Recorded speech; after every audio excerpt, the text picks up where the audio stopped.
शोर की दुनिया में आप सभी का स्वागत है। चारों ओर तेज शोर की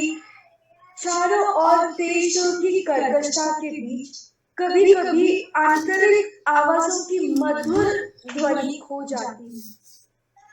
सुप्रभात, मेरा नाम समृद्धि नीरज काबरा है और आज मैं आपके सामने एक कविता प्रस्तुत करने जा रही हूँ जिसका शीर्षक शोर और खामोशी। वही चिल्लाहट, वही तमाशा, वही वीरानगी, वही सन्नाटा। इस शोर और खामोशी के बीच में आखिर कौन है? मेरे और तुम्हारे बेचैनी में ये कैसा अजीब सा मौन है।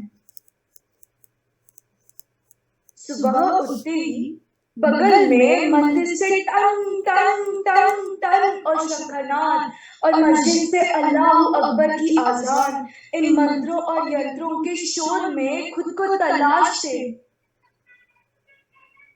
क्या ये हम हैं? ट्रिंग ट्रिंग, सुबह से शाम तक दरवाजे की घंटी का बजना। अरे बाई आ गई। ओ सफाई वाले भैया, दूध वाला चिल्लर कर ले लेना।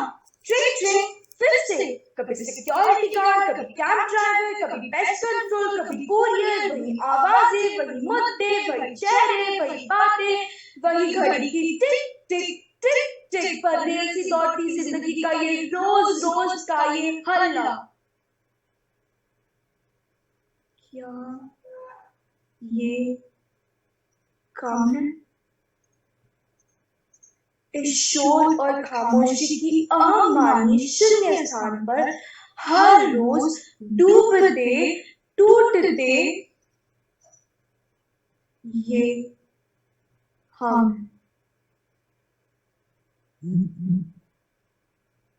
घर से निकलते ही रोड का केस, गड्ढों और स्पीड ब्रेकर्स पे गाड़ियों की फ्रॉकें, पीप पीप पॉप पॉप, क्रॉसर्स पे जिप जैप जू, ये लगा ट्रैफिक जाम, चलती रुकती गाड़ियों के चरमराते पहिए की बिसात जीत कर। क्या तुम्हें लगता है कुछ दम है? या फिर शोर और खामोशी की पतली लकीर पर केयरफुली बैलेंस करते ये हम। दिन चढ़ते चढ़ते ये शोर उतना ही बढ़ता जाता है जितना गहरा और खोखला अंदर का ये सन्नाटा है।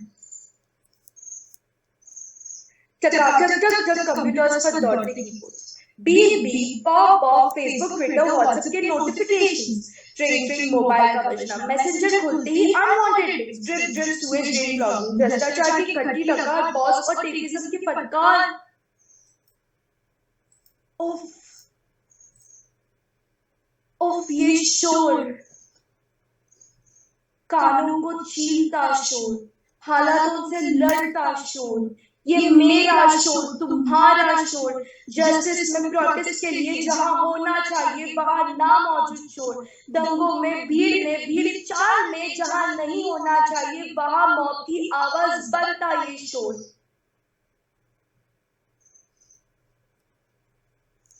बस बस करो, रुक जाओ, सोचो सोचो, अगर शोर है तो खामोशी क्या है? और अगर इतनी खामोशी है तो शोर क्यों है? जहाँ जरूरत नहीं वहां हम चुप क्यों रहे? जहाँ शांति रेजोल्यूशन था वहां हम चिल्लाते बड़बड़ाते क्यों रहे? क्या खामोश कैंडललाइट्स में रेबेलियन का शोर नहीं? क्या गलत के समर्थन की गूंज में खामोशी नहीं? क्या दान पुण्य दयालुता लोकोपकार में ह्यूमैनिज्म का शोर नहीं? क्या ऑपरेशन सब्जुगेशन में दिल दहलाती खामोशी नहीं? वही चिल्लाहट, वही सन्नाटा, वही वीरानगी, वही तमाशा। इस शोर और खामोशी के बीच में आखिर कौन है? मेरे और तुम्हारे बेचैनी में ये कैसा अजीब सा मौन है। धन्यवाद। मैं आयुषी लाडनी, कक्षा 10वीं अ की छात्रा, हार के बाद ही जीत है इस विषय पर कुछ कहना चाहूंगी। क्या हर हार के बाद गुस्सा, उदासी, नाराजगी, अकेलापन यही बाकी है? मुझे तो ऐसा नहीं लगता। मैं सोचती हूँ कि हार ही जीत की शुरुआत है। जिसने यह जाना है, दुनिया ने उसे माना। सफल व्यक्ति हार से नहीं, जीवन में रुक जाने से डरता है। आखिर नदी की तरह बहने को ही तो जीवन कहते हैं। अगर नदी का पानी कहीं रुक जाए तो कुछ दिनों में उसकी पवित्रता समाप्त होने लगती है। आज के इस प्रतिस्पर्धा के युग में अगर हर किसी को आसानी से सफलता मिल जाए तो सफलता का महत्व और आनंद दोनों समाप्त होने लग जाएगा। किसी काम करने से पहले मन में एक डर होता है। यह डर हार का भी हो सकता है और नाकामयाबी का भी। यही डर अधिकतर लोगों को नई राह पर चलने से रोकता है। अगर हम अपनी मंजिल से अज्ञान हैं तो रास्ता भी तो अनजान है। इसमें डरने की कोई बात नहीं है, क्योंकि ऐसा तो अक्सर बहुत लोगों के साथ होता है। बस आपको जरूरत है आत्मविश्वास और संयम। वैसे हार भी तो एक मीठा अनुभव ही है, जो आपके भविष्य की छोटी सी जीत की खुशी को भी दुगना कर देती है। मेरी हमेशा ईश्वर से यही प्रार्थना रही है कि हे ईश्वर, मुझे आसान से जीत नहीं बल्कि हिम्मत दे। हर हार के बाद एक नई राह। आप मुझे तब तक पढ़ो जब तक मुझे मेरे मुकद्दर का कोई नोट नहीं मिल जाता। आजकल के मेरे युवा दोस्तों की सबसे बड़ी रुकावट है हार, और उसके बाद शर्मिंदगी का एहसास, जो हमें आगे बढ़ने से रोकता है। कुदरत का नियम है कि गुलाब की खुशबू उससे ही मिलती है जिसमें कांटों को सहन करने की क्षमता होती है। जिस दिन आपने असफलता से अनुभव लेकर आगे बढ़ने की ठान ली, उस दिन आपकी सफलता की मंजिल तक पहुंचने से दुनिया की कोई भी ताकत आपको नहीं रोक सकती। मनुष्य के लिए कठिनाइयों का होना बहुत जरूरी है, क्योंकि कठिनाइयों के बिना सफलता का आनंद नहीं लिया जा सकता। हरिवंश राय बच्चन जी ने कहा है, लहरों से डरकर नौका पार नहीं होती, कोशिश करने वालों की कभी हार नहीं होती, कोशिश करने वालों की कभी हार नहीं होती। धन्यवाद। ताली योगेश संचेती है और आज मैं भ्रष्टाचार पर एक कविता प्रस्तुत करने जा रही हूँ। भ्रष्टाचारी खोट। पिछले दिनों 40वां राष्ट्रीय भ्रष्टाचार महोत्सव मनाया गया। सभी सरकारी संस्थानों को बुलाया गया। भेजे गए सभी को निमंत्रण पत्रावली, साथ में प्रतियोगिता की नियमावली।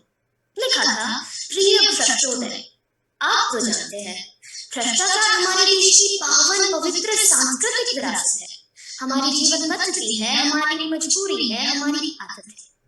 अब अपने विभागीय भ्रष्टाचार का सर्वोत्कृष्ट नमूना दिखाइए और उपाधियां तथा पदक पुरस्कार पाइए। उपाधियां हैं भ्रष्ट शिरोमणि, भ्रष्ट विभूषण, भ्रष्ट भूषण और भ्रष्ट रत्न। और यदि सफल हुए आपके विभागीय प्रयत्न तो कोई भी पदक जैसे स्वर्ण गीता, रजत बगुला या कांस्य कौवा दिया जाएगा। सांत्वना पुरस्कार में प्रमाण पत्र और विस्की का एक पौवा दिया जाएगा। तो कुछ तुले, कुछ अनुतुले भ्रष्टाचारी, कुछ विख्यात विलंबित अधिकारी जूरी के सदस्य बनाए गए और मोटी मोटी रकम देकर प्रतियोगिता के लिए बुलाए गए। एक हाथ से मुर्गी की टांग को चबाते हुए, दूसरे से चाबी का छल्ला घुमाते हुए जूरी का एक सदस्य बोला, मिस्टर भोला, हम ऐसा करेंगे या वैसा करेंगे, ये जी चाहे जैसा करेंगे। बट बाय द वे, भ्रष्टाचार नापने का पैमाना क्या है? हम फैसला कैसे करेंगे? तो मिस्टर भोला ने सिर हिलाया और हाथों की ओर घूरते हुए फरमाया, चाबी के छल्ले को टेंट में रखे और मुर्गी की टांग को प्लेट में रखे। फिर सुनिए मिस्टर मुरार का, भ्रष्टाचार होता है 4 प्रकार का। पहला, नजराना, यानी नजर करना, लुभाना। ये काम होने से पहले आने वाला ऑफर है और पूरी तरह से देने वाले की श्रद्धा और इच्छा पर निर्भर है। दूसरा, शुक्राना। इसके बारे में क्या है बताना? यह काम होने के बाद तो शुक्रिया के नाम पर दिया जाता है, उसमें लेने वाले को अचानक प्राप्ति के कारण बड़ा मजा आता है। तीसरा, हकराना, यानी हक बनता है ना, बंदा बनाया हिसाब आपसी सेटलमेंट का 10% है, 15% है, 20%, लेकिन पेमेंट से पहले पे। चौथा, जबराना, यानी जबरदस्ती पाना। ये देने वाले की नहीं, लेने वाले की इच्छा, क्षमता और शक्ति पर डिपेंड करता है और इसमें मना करने वाला मना है। इसमें लेने वाले के पास पूरा अधिकार है, दुत्कार है, हुंकार है, फटकार है, दूसरी ओर न चित्कार न हाहाकार, केवल मौन स्वीकार करता है। देने वाला अकेले में रहता है। तो यही भ्रष्टाचार का सर्वोत्कृष्ट प्रकार है जो भ्रष्टाचारी किसे न कर पाए उस प्रकार है। नजराना का 1 पॉइंट, शुक्राना के 2, हकराना के 3 और जबराना के 4। हम भ्रष्टाचार को अंक देंगे कुछ इस प्रकार। रात्रि के समय जब 22 रानी सुई तब ये प्रतियोगिता शुरू हुई। सर्वप्रथम जंगल निभा पाया। जंगल नदी इस प्रतियोगिता के लिए सारे फर्नीचर के लिए 4420 पेड़ कटवाए जा चुके हैं और एक डबल बेड, एक सोफा से जुड़ी के हर सदस्य के घर पहले ही भिजवाए जा चुके हैं। तो अगली सुबह जब आप जंगल में स्वच्छ भारत अभियान के बावजूद लोटा लेकर जाएंगे तब पाएंगे कि जंगल का एक हिस्सा पूरी तरह से है। हमारी ओर से भ्रष्टाचार का यही नमूना है। अगला प्रतियोगी पीडब्ल्यूडी का, उसने बताया अपना तरीका। हम लैंड फिलिंग यानी अर्थ फिलिंग करते हैं, यानी जमीन के निचले हिस्सों को ऊंचा करने के लिए मिट्टी भरते हैं। हर बरसात में मिट्टी बह जाती है और समस्या वही की वही रह जाती है। जिस सिरे से हम मिट्टी लाते हैं या ऊपर लाया जाना बताते हैं, अगर सचमुच हमने उतनी मिट्टी को डलवाया होता तो अपने उस सिरे की जगह पृथ्वी में अमेरिका तक का गड्ढा पाया होता। लेकिन फिलहाल जो हाथ जो खड़ा है उतना ही ऊंचा उतना ही बड़ा है। मिट्टी डली भी और नहीं, ऐसा नमूना नहीं दिखेगा कहीं। कीबोर्ड का चमक, अंदर घुसाए अध्यापक, हजूर मुझे आने नहीं दे रहे थे, शिक्षा का भ्रष्टाचार बताने नहीं दे रहे हो। एक जूरी मेंबर बोला, चुप रहो, हर चीज को क्या ले लिए कि भ्रष्टाचार समझने लगे, प्रतियोगिता में शरीक होने का दम भरने लगे, तुम क्वालिफाई नहीं करते, भाग जाओ, नेक्स्ट, अगले को बुला। अब आया पुलिस का एक करूंगा, हमने तो भ्रष्टाचार का जिसे चाहे पकड़ लेते हैं, जिसे चाहे रगड़ लेते हैं, हथकड़ी नहीं निभानी 2000 लाओ, जूते भी निकाले और 2000 लाओ, पकड़वाने के पैसे, छुड़वाने के पैसे, ऐसे भी पैसे वैसे भी पैसे, बिना पैसे हमले कैसे? जमानत, तफ्तीश, इन्वेस्टिगेशन, इंक्वायरी, तलाशी, एनी सिचुएशन अपनी तो चलती है क्योंकि स्थितियां बांधी है, डंडे का जोर है क्योंकि डंडा कठोर है। हम अपराध मिटाते नहीं, अपराधों के फसल की देखभाल करते हैं, वर्दी और डंडे से कमाल करते हैं। फिर आए क्रमशः एक्साइज वाले, इनकम टैक्स वाले, श्रम वाले, कस्टम वाले, डीडीए वाले, टीएडीए वाले, रेल वाले, खेल वाले, हेल्थ वाले, वेल्थ वाले, रक्षा वाले, शिक्षा वाले, कृषि वाले, खाद्य वाले, ट्रांसपोर्ट वाले, एयरपोर्ट वाले, सभी ने बताया अपने घोटाले। प्रतियोगिता पूरी हुई तो जूरी का एक सदस्य बोला, देखो भाई, स्वर्ण गिद्ध तो पुलिस विभाग को जा रहा है, रजत बगुले के लिए पीडब्ल्यूडी डीडीए के बराबर आ रहा है और ऐसा लगता है हमको कि कान से कहाँ मिलेगा एक्साइज या कस्टम को। निर्णय प्रक्रिया चल ही रही थी कि अचानक मेज फोड़कर धुएं के बादल अपने चारों ओर छोड़कर श्वेत धवल खादी में लखतक टोपीधारी गरिमा महिमा उत्पादक एक विराट व्यक्तित्व प्रकट हुआ। चारों ओर रोशनी और धुआं, जैसे गीता में श्री कृष्ण ने अपना विराट स्वरूप दिखाया और महत्व बताया था, उतना पवित्र पावन तो नहीं पर कुछ कुछ वैसा ही था नजारा। विराट नेताजी ने मेघों जैसे स्वर में उचारा, मेरे हजारों मुंह, हजारों हाथ है, हजारों पेट है, हजारों ही लात है, नैनम छिंदन्ति पुलिसा गुस्सा नैनम धरती संसदा, नाना विधानी रूपानी, नाना हथकंडानी चक। ये सब भ्रष्टाचारी मेरे ही स्वरूप है। मैं एक हूँ लेकिन मेरे करोड़ों रूप है। अहमपि नजरानम, अहमपि शुक्रानम, अहमपि हकरानम च जबरानम सर्वमन्यते। भ्रष्टाचारी मजिस्ट्रेट, रिश्वतखोर ठाणेदार, इंजीनियर, ओवरसियर, रिश्तेदार, नातेदार मुझसे ही पैदा हुए, मुझ में ही समाएंगे। फिर सारे मेरे हैं, मेरे ही पास आएंगे। तो अचानक स्वर्ण गिद्ध, रजत बगुला और कान से कौवा अपने अपने पंख फड़फड़ाने लगे और उड़ते उड़ते नेताजी पर फूल बरसाने लगे। जूरी के मेंबर्स पर भी अनोखी श्रद्धा छाई और उन्होंने नेताजी के लिए कारती गाई। आरती में आपको सुना। अनेक रैली अनेक थैली अनेक थाटम चबाटम अनेक अनेक दारा अनेक दारू अनेक खुर्सी चखाटम अनेक अनेक बंगले अनेक कोठी अनेक फार्मम चपलॉटम अनेक अनेक बदलम दलम अनेक अनेक थूकस्य चाटम अनेक अनेक चमचे अनेक गुर्गे अनेक अनेक दंडम अनेक गुंडम अनेक लूटम चपाटम अनेक सर्वव्यापी दंडानी नमो नमः सर्वोपरि गुंडानी नमो नमः सर्वोत्कृष्ट हटकंदानी नमो नमः ओम भ्रष्टमदाम भ्रष्टवृदाम भ्रष्ट मध्यस्थते भ्रष्ट से भ्रष्ट महोदय ओम भ्रष्टम भ्रष्टम भ्रष्टम भ्रांति। धन्यवाद।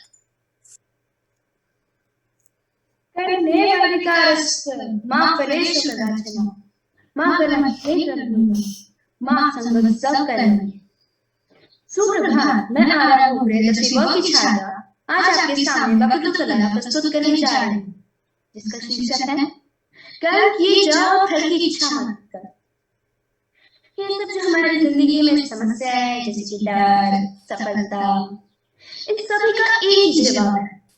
आज से 1000 साल पहले भगवत गीता के एक वाक्य में स्पष्ट तरीके से बताया है।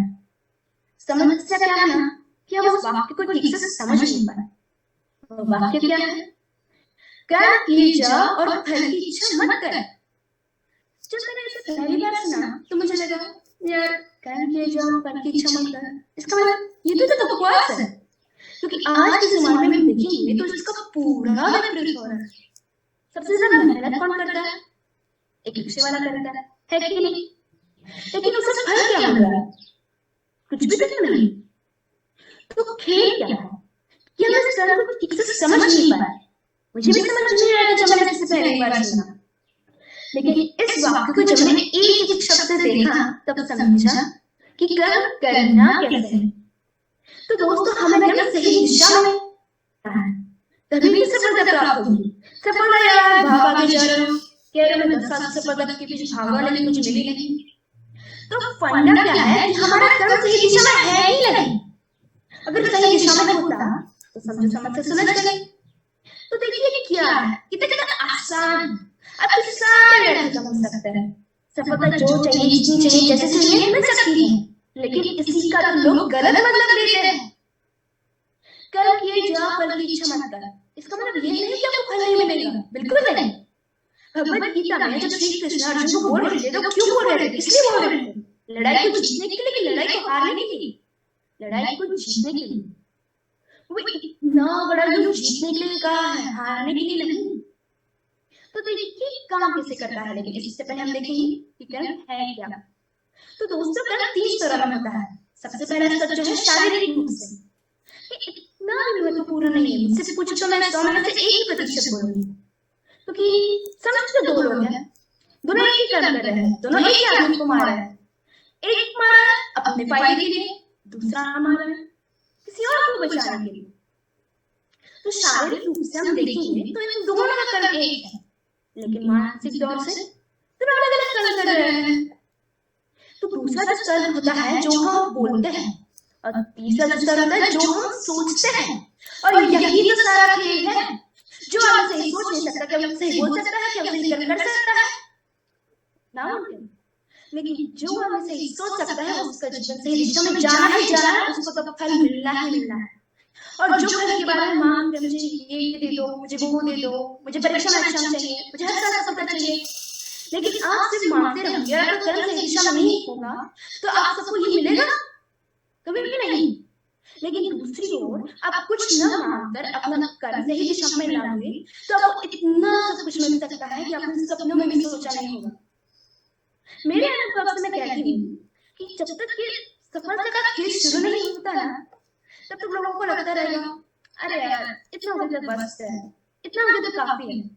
लेकिन जब ये खेल शुरू होता है तो इतना आता है कि आपने सपनों में भी सोचा नहीं होगा। लेकिन ये तब होगा जब कर्म सही दिशा में हो। तो इसे सही दिशा में लाया कैसे? हाँ, तो बुद्धि की स्तर की बात करूं तो महाभारत कहता है कि आपकी बुद्धि दो जगहों में लग सकती है, आपका मन दो जगह में लग सकता है, तो ये सारा मन का खेल है। सबसे पहले आपके हाथ पैरों को कंधे से उठाना हो। आपका हाथ कुछ भी करे, पैर कुछ भी करे, ये मायने बिल्कुल नहीं रखता। मायने वो रखता है जो आप बोलते हैं, लेकिन ये भी इतना मायने नहीं रखता, क्योंकि जो आदमी बड़ी बड़ी बोलता है बाहरी आने में कुछ नहीं करता, अंदर से कुछ और सोच रहा होता है, बाहर कुछ और बोल रहा होता है। लेकिन आप जो सोचते हो वही आप बोलते हो, वही आप करते हो, और ये तीनों चीजें एक साथ आती है तब चमत्कार होता है, तब इतिहास रच सकता है, तब सफलता जैसी बातें भी छोटी सी हो जाती है और आपको इतना सब कुछ मिल सकता है कि आपने सपने में भी सोचा नहीं होगा। लेकिन ये सब तब होगा जब आपका कर्म सही दिशा में होगा।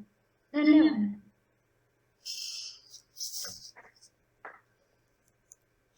धन्यवाद आर्या। अब नारी शक्ति पर एक अनोखी आंखें खोलने वाली कविता सुनाने आ रही है रिद्धिमा भाटिया।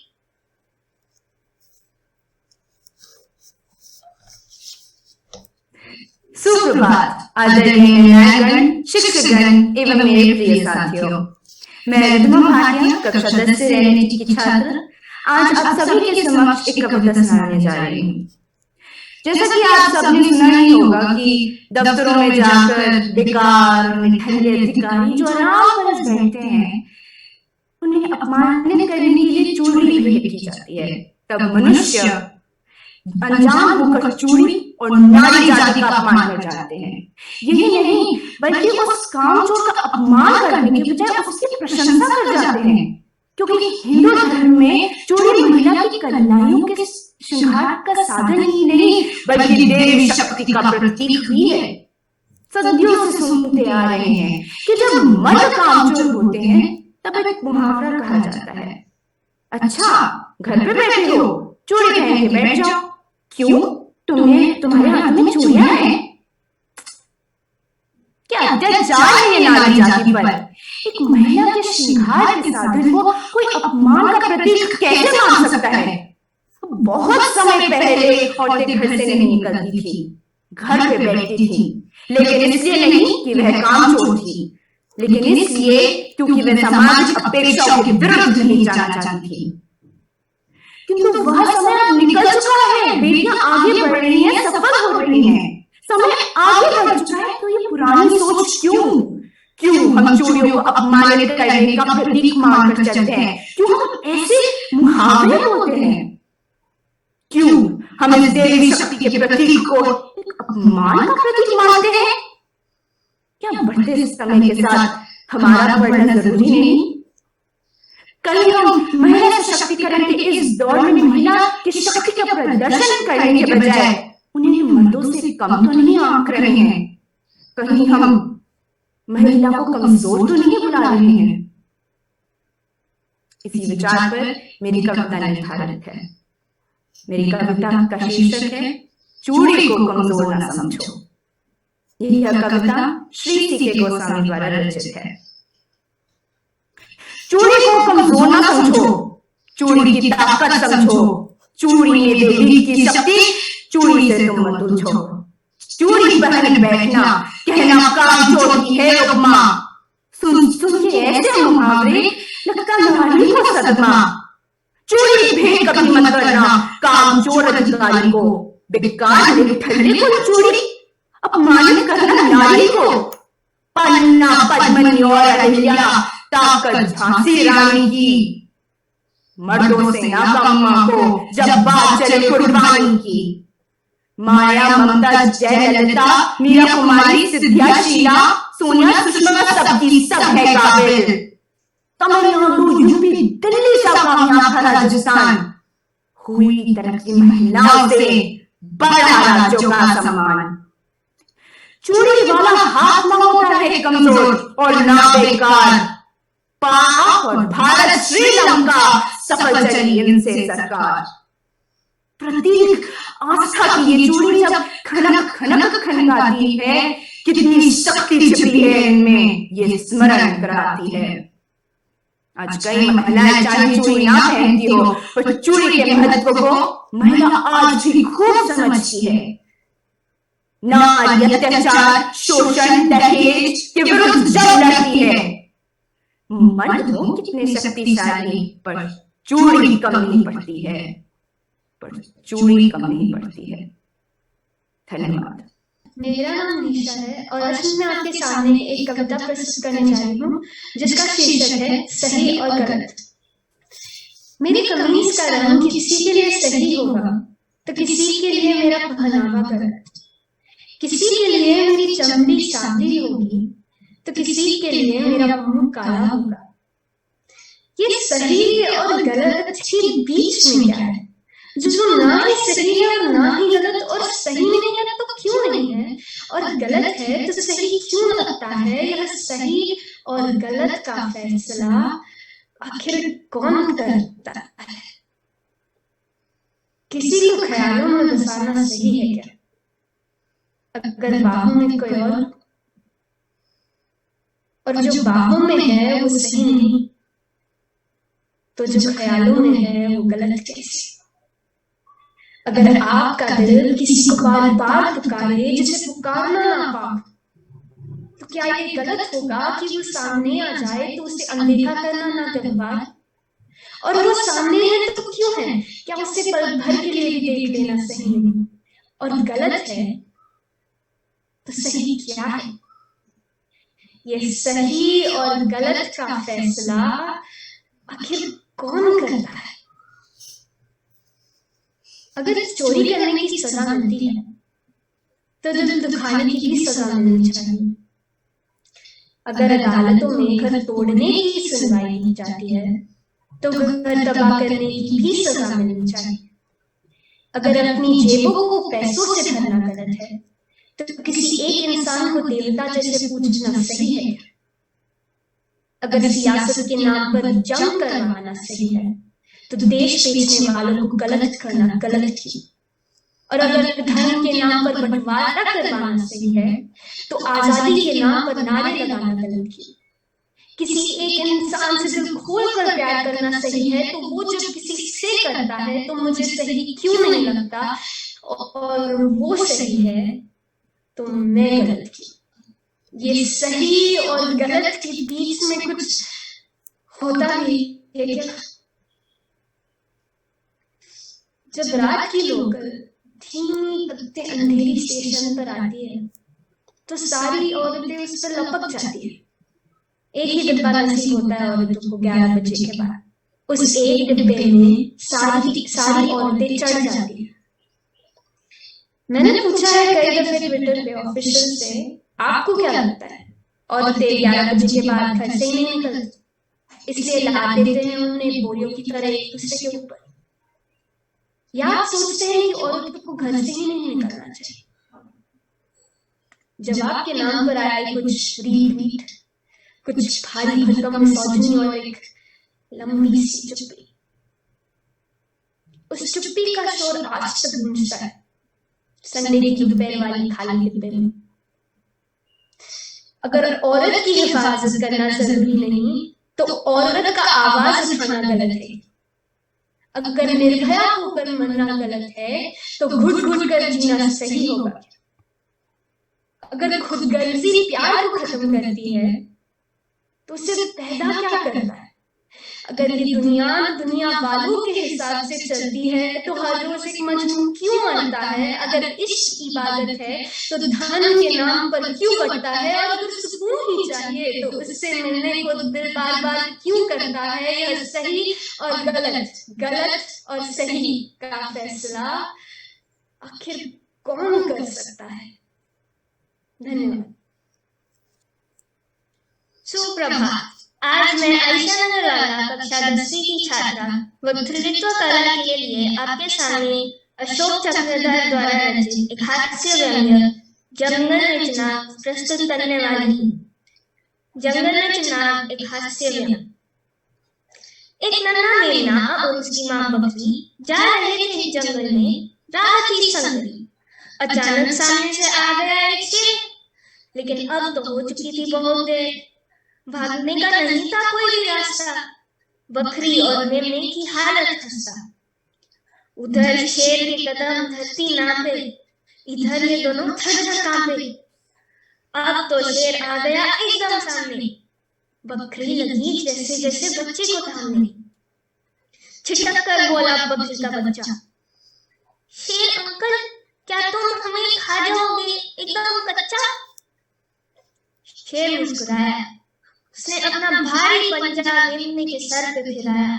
बोला, हे बकरी, कुल गौरव, आयुष्मान भव, दीर्घायु भव, चिरायु भव, कर कलरव हो सब, साबुत रहे तेरे सारे अवयव। आशीष देता ये पशु पुंगव शेर कि अब नहीं होगा कोई अंधेर। उछलो कूदो नाचो और जियो हंसते हंसते। अच्छा बकरी मैया नमस्ते। इतना कहकर शेर कर गया प्रस्थान। बकरी हैरान, बेटा ताजुब है, भला ये शेर किसी पर राम खाने वाला है? लगता है जंगल में चुनाव आने वाला है। पानी से निकलकर मगरमच्छ किनारे पर आया। इशारे से उसने बंदर को बुलाया। बंदर गुर्राया, खो खो, क्यों क्यों, तुम्हारी नजर में तो मेरा कलेजा है। मगरमच्छ बोला, नाना भैया, तुम्हारी भाभी ने खास तुम्हारे लिए सिंघाड़े का अचार भेजा है। बंदर सोचा, ये क्या घोटाला है? लगता है जंगल में चुनाव आने वाला है। लेकिन प्रकट में बोला, वाह, अचार, वो भी सिंघाड़े का, यानी तालाब के कबाड़े का। बड़ी ही दयावान तुम्हारी मादा है। लगता है शेर के खिलाफ चुनाव लड़ने का इरादा है। कैसे जाना ऐसे जाना कि आजकल भ्रष्टाचार की नदी में नहाने के बाद जिसकी भी छवि स्वच्छ है वही तो मगरमच्छ है। एक रोटी का बंटवारा कराने के लिए आई तो बिल्ली। बंदर ने बिल्कुल नहीं उड़ाने की थी। बड़ी गंभीरता से उसने अपना झोला खोला और ठीक वैसे ही एक रोटी निकालते हुए बोला, किस बात की लड़ाई है? किस बात की लड़ाई है? दोनों एक एक साबुत रोटी खाओ ना, ऊपर से मलाई है। बिल्लियां हैरान, दोनों के खड़े हो गए चारों कान। सोचे ये क्या गड़बड़ झाला है? लगता है जंगल में चुनाव आने वाला है। पास में बैठा हुआ दूसरा बंदर बोला, देखिए का है, अठी पहुंचाना है, तुमको रहस्य बताना है कि जो असंभव था वह संभव हो गया है। अब भेड़िया का भ, गीदड़ दल ग, तेंदुआ दल तुम और गेंडुआ का हूँ का हमारे बानर दल में विलय हो गया है। जंगल का राजनीति में, जंगल का पॉलिटिक्स में जितना भी लोग अनाथ है, वह कठोर हो या मुलायम, वह सब हमरे साथ है। अब जंगल से आतंकवाद को मिटाना है और जैसे कि कोई जायंट मोर्चा को जिताना है। तुम हमारी पड़ोसी हो और असल बात यह कि शेर की मौसी हो। जितना वोट दिलाओगी उतना ही चूहा पाओगी। तो तरह तरह के नारे और तरह तरह के वादे और नाखूनों में छिपे खूंखार इरादे। चूहों से कहा गया चील नहीं होगी और चील से कहा गया चूहा सप्लाई में ढील नहीं होगी। मधुमक्खियों से कहा गया भालुओं से तुम्हारा प्रोटेक्शन होगा और भालुओं से कहा गया सारे मधुमक्खी छतों पर तुम्हारा रिजर्वेशन होगा। हिरणों से कहा गया जंगल के जीवन में अहर्निश सवेरा होगा और हम जैसे उल्लुओं से कहा गया अजी दिन में भी अंधेरा होगा। उधर झूमता हुआ बाग में शेर आया अपनी मां में, बोला, ओ पूरा जंगल घेर ले मेरी स्वीट हार्ट शेरनी, आई लव यू इलू इलू। शेरनी बोली, आई लव यू टू इलू इलू। लेकिन आज कुछ लग रहे वो ठीक थी। इलू इलू बोला, एक विस्की तो पी। शेरनी बोली, विस्की तो जरूर पिलाऊंगी, उसमें बर्फ और सोडा भी मिलाऊंगी, पर मुझे भी तो कुछ दिला दो, एक ताजा मुलायम सा खरगोश तो खिला दो। तब सिरनी के कान में हुआ फुसफुसाहट का सिनार, खरगोश तो खिलाऊंगा डार्लिंग, पर चुनाव के बाद। तो ये छोटे छोटे जानवर नहीं जानते कि कैसे भी गब्बर हो या बब्बर, कैसे भी खूंखार भीम भयंकर क्यों ना हो, ये सारे के सारे पशु आग से डरते हैं और किसी भी स्थिति में आग का सामना नहीं करते हैं। जिस दिन भी जंगल की जनता में आग की चेतना वाली एक भी मशाल आ जाएगी, सच करता हूँ उस दिन जंगल की नजाकत बदल जाएगी। सच करता हूँ उस दिन जंगल की नजाकत बदल जाएगी। धन्यवाद। पहले तो I need some time to breathe. Okay, I have to absorb and process in my head the amazing presentations that I have seen. You people did threaten me that it's going to be tough for me to judge, but I did not think it will be this tough. Honestly, after a while, I was almost hoping, oh, अगला इतना अच्छा ना बोले क्योंकि मुझे नहीं मालूम मैं कैसे grade करूँगी. So this is my mental state right now, and I think you would be wanting the results also from me. No, not yet. Not yet. Later. Just talk to them. Okay. So as I said, this was absolutely brilliant. Actually beyond brilliant. I must compliment person. So though I know eventually it is the students who have worked extremely hard and given this presentation, but somewhere, because I also am a school person, I do know that the ball starts rolling from the top. So to begin with, I will definitely compliment Aradhana because this is the standard she expected.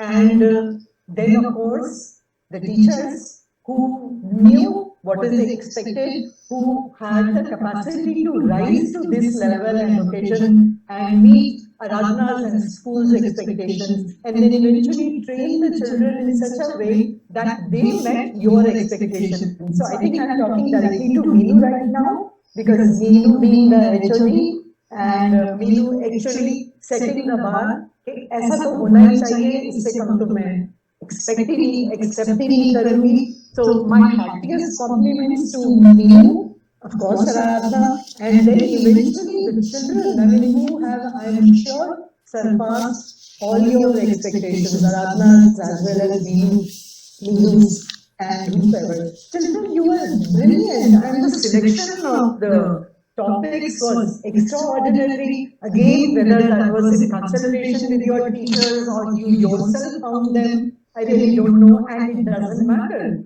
Because this is what you found, this is what you worked on, and then the brilliant lineup of the students. My only regret is that very few boys. What? I think just two or what? So what is happening? Oh, okay. So छोटी वाली बात तो बिल्कुल गलत है क्योंकि बेचारे लड़के तो ऑलरेडी बहुत पीछे कहीं जा चुके हुए हैं. And the Chudis definitely will rule the day. And then, I mean, it was just brilliant. I don't even know which student I should pick up to talk about, whether it was Samriddhi who started the ball rolling with Shor or Khamoshi, or Prisha who talked about Zindagi, or Ayushi, or Mithali. I mean, taking names or leaving names is just not going to be right, because each name counts. And as I said, it's going to be a tough job to decide who walks away with Shiromani. Shiromani, क्या आप लोग दे रहे थे ना भ्रष्टाचार committee Mitali, क्या थे भाई आपके टाइटल्स? राष्ट्र शिरोमणि, राष्ट्र तो यहाँ पर तो elocution Shiromani, but amazing, and I don't think there is anything else. The whole, the bouquet was so varied. You people seem to be very fond of Mahabharata, because I think 3 people spoke on takeoffs from Mahabharata. Sahi or Galat was absolutely, kya bolu, matlab, just left us speechless. Some of the speakers actually gave me goosebumps. That's what. It was just par excellence, and I have no more words to add. And as I said, it just shows the kind of, bar Aradhana has said, the teachers have said, and the students have very easily touched that bar of excellence. Most of you are from 10th, yes? All Yeah. 10th. All So 10th. you are ready to move into your junior college level. Some of you, I hope all of you would stay back in this school, but some of you may go out. Believe me, wherever you will go, people will stop to say, oh, from ICON, no wonder, So that's the kind of upbringing, that's the kind of tutoring, that's the kind of shaping up that your children are getting. Compliments to all of you. Thank you. Thank you, ma'am. Thank you, ma'am, for those kind words, and we are indeed honored to have you here, and thankful to you that you spent the time to judge and witness our Hindi elocution competition. Now I call upon Mrs. Aradhana Rana, Director of Education, to speak a few words, please. Thank you, Renu. Thank you for judging. And first of all, I must let the students know that Renu and I are schoolmates. And we shared this classmates, schoolmates, roommates, and we shared room space together for many years. And, I must tell you that after so many years, we are not only in touch, I think we are a lot of support to each other, and we've followed each other's life path. And this is also to tell you how it matters, school friends matter. Today, you may not realize, when we were in the hostel, we fought a lot. I think we were like cats fighting at times, but, and we did not ever think that, after say 50, 52 years, we would, feel so much for each other. So these things matter a lot. And also we are from a school where Hindi was a very, very important language. So though it was both Hindi and English medium, so we were in the English medium part of the school, but our Hindi became, I think, excellent because of the Hindi culture in the school. And that is why at this age, I have also taken to Hindi poetry writing, this late stage, because it does interest me a lot along with English. You all know that I write English books, but Hindi is a language very, very close to my heart. So I thank Renu for coming here and, seeing our students. And frankly telling you, I invited Renu because I'm so immensely proud of my students. And these are the students, Renu, we have nurtured, from very, very young ages. Most of them have been with us for many years. And they have come up in oratory very well. And wherever they go, they win accolades, and they're all very good.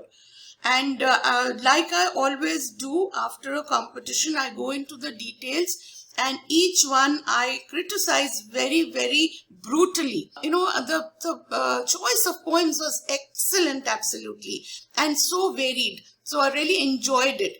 इतना बिल्कुल भी bore नहीं हुए कि इतने लोगों को सुनना है, एक सेकंड की भी बोर्डम नहीं थी. So which was very nice, and I agree with 100% with what she said. Each one of you were excellent. But like I always say in oratory, there is always scope for improvement. So one by one, I will go through this.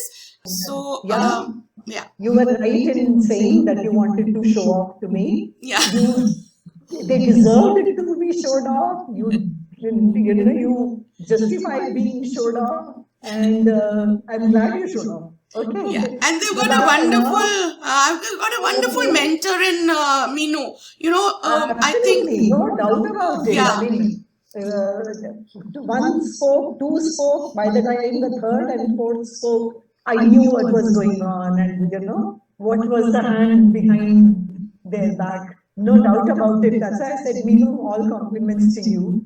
Absolutely. You know, she's brought them up in Hindi a lot, and yeah. And God bless you. Have a nice day. Thank you so much. Thank you. Now, I think I'll take a little bit more time because I do want, because you are on the threshold where, you know, you are going to be excellent orators. And I don't want कि 11th 12th की जद्दोजहद में आप हिंदी और English poetry या elocution भूल जाए, because ये you know communication skills एक ऐसा skill है जो आपकी पूरी जिंदगी काम आएगा. So whether you go to college, whether you are here, जहाँ भी मौका मिले, now you know you should go beyond school, and beyond school participate in inter school, outside. You are good enough to participate in any competition which is metro cities, interstate, anything. So that is why I want you to become you know even better, and now independently participate in all competitions. I'm telling you, all of you are good enough for that. Another thing for all of you, don't make these small disappointments so much you know a part of your lives. बहुत बड़ी बड़ी disappointments अभी आने वाली हैं जिंदगी में. So बिल्कुल भी ये छोटी छोटी बातों को, इनको petty issues को अपनी life मत बनाइए. Get over it and you know go ahead. ये मैं पहले first नहीं आई, उसने मुझे neglect किया, उसने मुझे देखा नहीं. All very very petty issues. You people are in a little cocoon right here. Everybody is so caring and protected. A couple of years later, when you go out into the world, no mother, no father, no teacher, nobody is going to protect you. You are on your own to face life. You will meet you know people who are cutthroats, who will you know push you, and they're very life is very difficult outside. It's not easy. So ये तो बहुत छोटी बातें हैं. Now, first of all, Samriddhi, your expression, your voice was so good. Now, first of all, let me tell you, the good points, I will not say too much because Renu said a lot and it's actually very good. So, we'll take that for granted. नहीं तो बहुत देर हो जाएगी. So, I'll just point out your, where you can improve. Okay? So, don't think that I'm criticizing because I have, you know, very little time with you now. So, समृद्धि, एक तो थोड़ा pronunciation improve कीजिए, like और है, और नहीं है, आप और को उस और नहीं, then बेचैनी, not बेचैनी. So, these kind of pronunciation errors, समृद्धि, आप थोड़ा improve कीजिए. And थोड़ा you know poetry में, this is for everybody in general, जो poetry होती है ना वो दिल से निकलनी चाहिए. So each and every जो sentence है उसको feel करना चाहिए. So उसमें समृद्धि across the poem आपकी feeling बहुत अच्छी थी, लेकिन थोड़ा जो last stanza था ये मेरा शोर या justice का शोर, उसमें that frustration in your voice did not show. Otherwise आपने शुरू बहुत अच्छा किया था. Then after that also it was very good. That खामोशी wala portion was very good, but that little portion where frustration should have shown, वो नहीं था. Then also you know what you started doing is YouTube के videos से देख के now you are taking up poems from those. Now जिसने भी YouTube का video देखा है उसमें अगर आप पूरा style copy करते हो तो मेरे जो mind में poetess वो आ रही है. So जो भी आप करते हो स्टाइल, थोड़ा उसमें अपना जरूर ऐड करो, क्योंकि जनरली यूट्यूब वीडियो सब देखते हैं और जिनको इंटरेस्ट है पोइट्री में वो ज्यादा देखते हैं. So some of them I had seen it on YouTube and poetesses now reciting this. So जहां मुझे लगा कि आपने बिल्कुल मतलब मुझे छवि बिल्कुल उस पोइटिस की आ रही थी. So that you know for me it felt कि वो बोल रही है और आप नहीं बोल रहे हो. So थोड़ा अपने स्टाइल में उसको अल्टर करो. Abhimanyu, you had a patriotic poem. Emotion of that patriotism जो है, that should have been much more. So you need to practice your oratory skills. Whenever you choose, you choose a very short poem considering your age.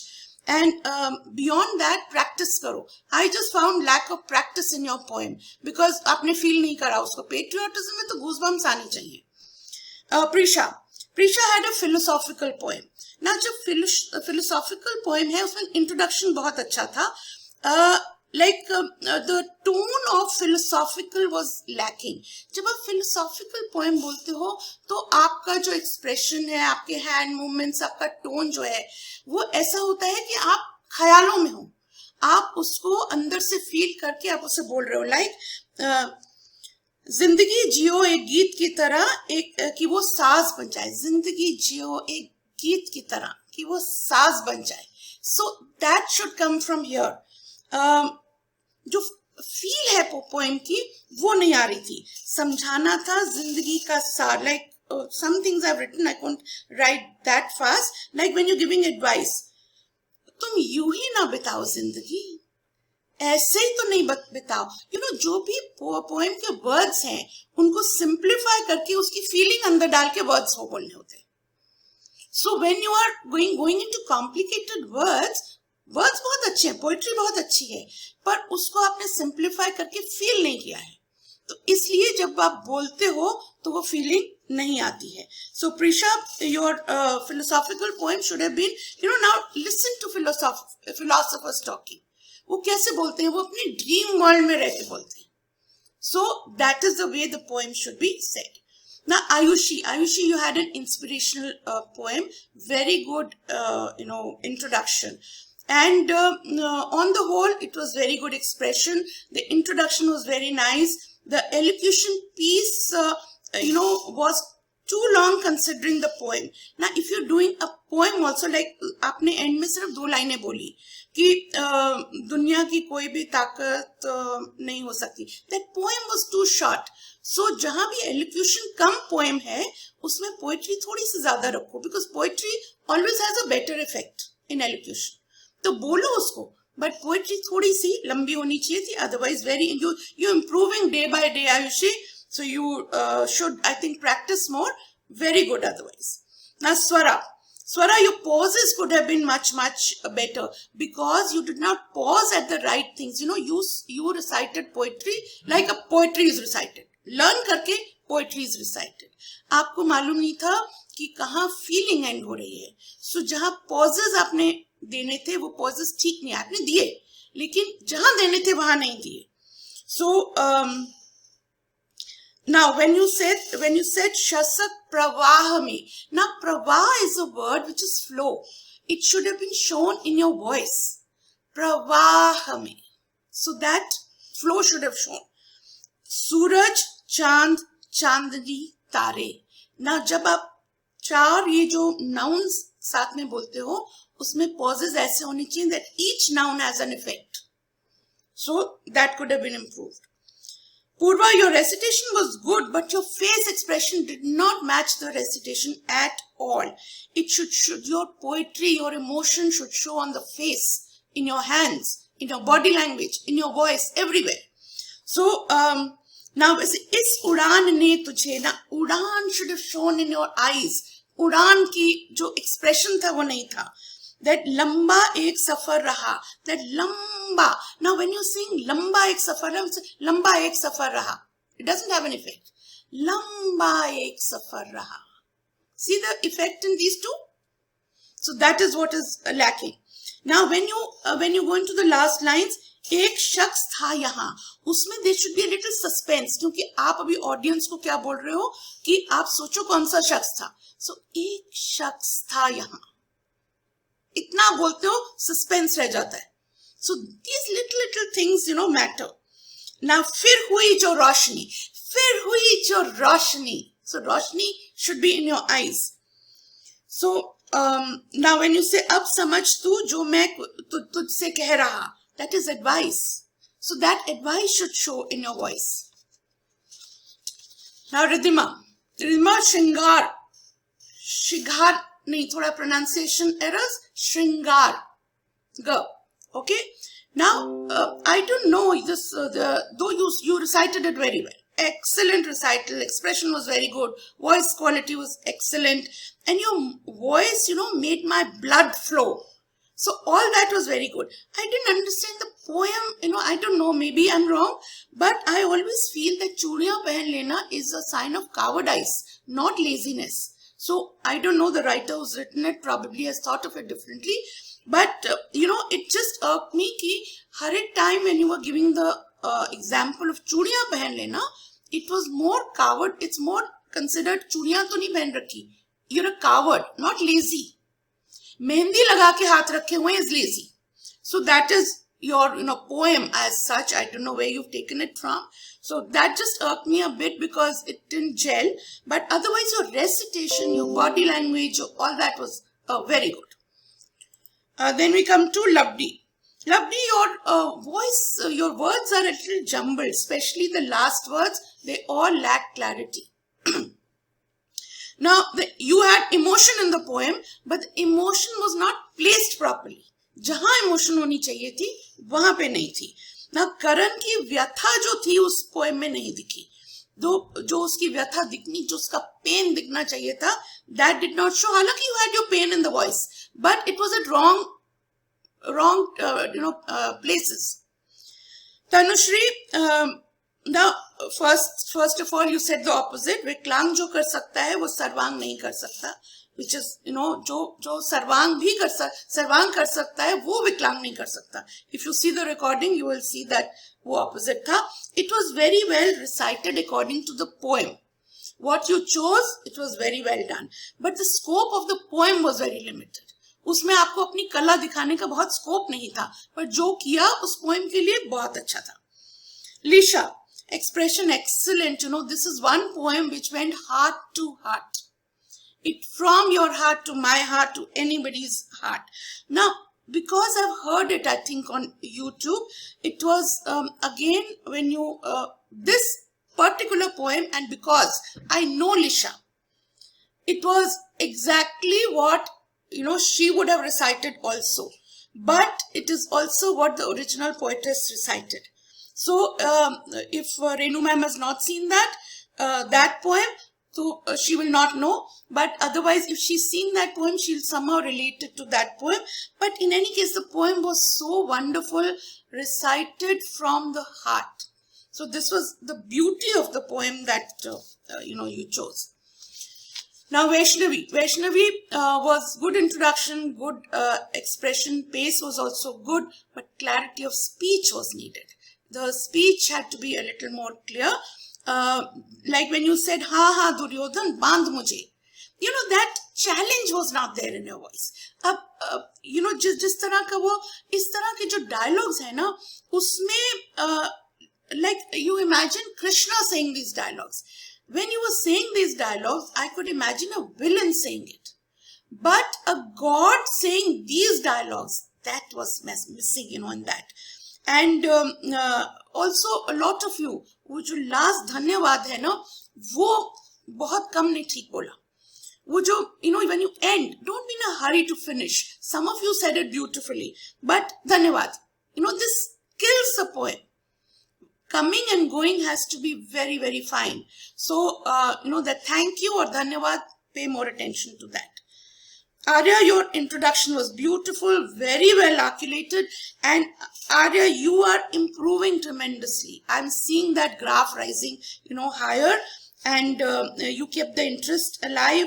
Your preaching was not dull, like even though it was a very preachy poem, I did not for a moment feel that you were preaching. So it was very interestingly done. And by and large, very nice. And you're really improving, very well. Khushi, you need to, I think, polish up your poetry a lot. And your poetry was more of recitation. Don't get disheartened. All these people have come up.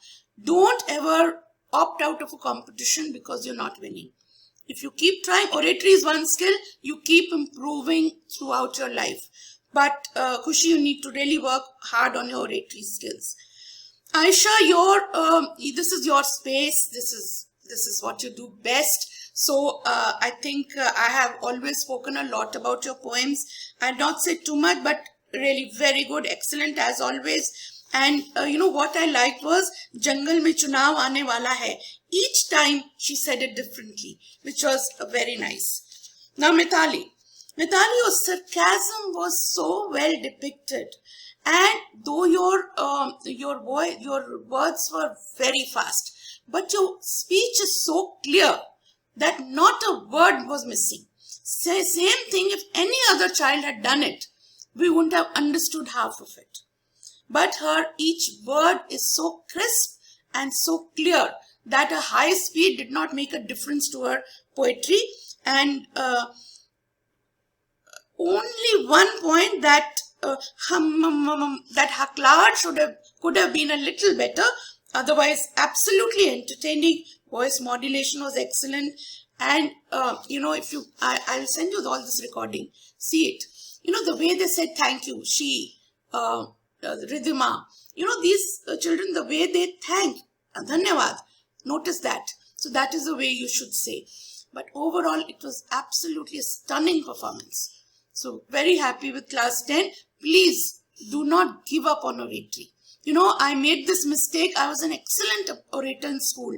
I have won practically all prizes there were to win in school. But unfortunately, when I came to college, I was so arrogant that I was the best orator that I wanted people to come to me and ask, aap aiye aur boliye. Nobody asked in college. Nobody came to me. They didn't know that I was a good orator. And as a result, my oratory stopped. And I never took part again. So I don't want you to make that mistake. Enter into competitions. And go ahead and, take the step. You're all very good. So don't stop it, and wish you all the best. Thank you very much.